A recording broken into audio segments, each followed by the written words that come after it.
Over the past 15 years, I've studied technologies of mobile communication, and I've interviewed hundreds and hundreds of people, young and old, about their plugged-in lives. And what I've found is that our little devices, those little devices in our pockets, are so psychologically powerful that they don't only change what we do, they change who we are. When I ask people, what's wrong with having a conversation? People say, I'll tell you what's wrong with having a conversation. It takes place in real time, and you can't control what you're going to say. So that's the bottom line. Texting, email, posting, all of these things let us present the self as we want to be. We get to edit, and that means we get to delete. Human relationships are rich, and they're messy, and they're demanding. And we clean them up with technology. And when we do, one of the things that can happen is that we sacrifice conversation for mere connection. We shortchange ourselves. And over time, we seem to forget this, or we seem to stop caring.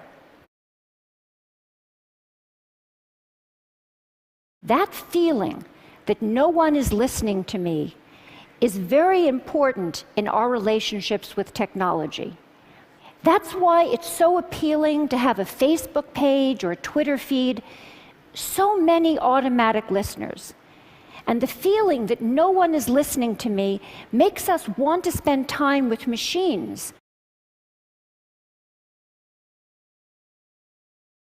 We expect more from technology and less from each other. And I ask myself, why have things come to this? And I believe it's because technology appeals to us most where we are most vulnerable. And we are vulnerable. We're lonely, but we're afraid of intimacy. And so from social networks to sociable robots, we're designing technologies that will give us the illusion of companionship without the demands of friendship.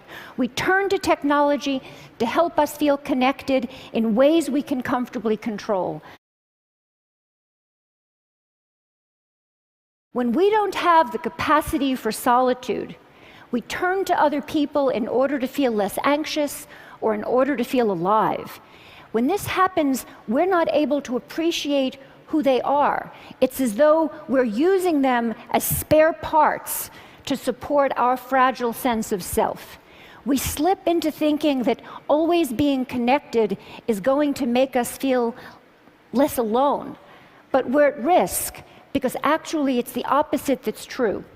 If we're not able to be alone, we're going to be more lonely.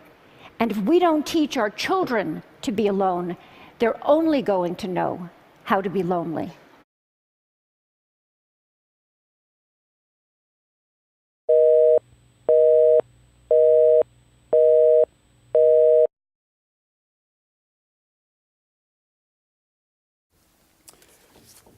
So when I left the internet, I felt this amazing sense of freedom.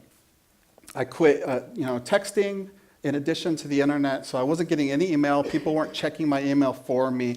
I had no connection to the internet, and I was so free. I was so happy. I was high on life, and everything smelled better, and I had a skip in my step. It was just so good, and the sensation I had is kind of like a 15-year-olds, like, you can't tell me what to do, internet.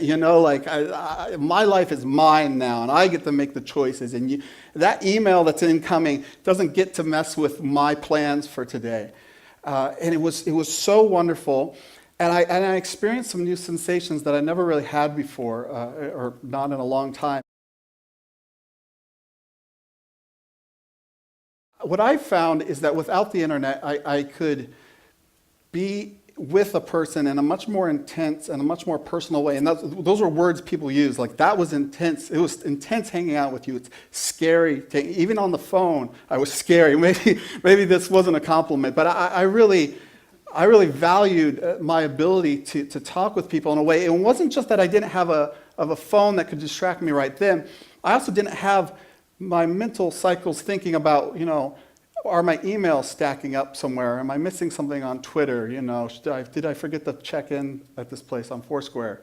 I didn't have that distracting me, and it allowed me to be much more in the moment. And my sister told me that I became more emotionally available than she'd really known me throughout her life. And I had a conversation with a friend that I'd known for years we just got to a deeper level than we'd ever gotten. And I treasure that so much.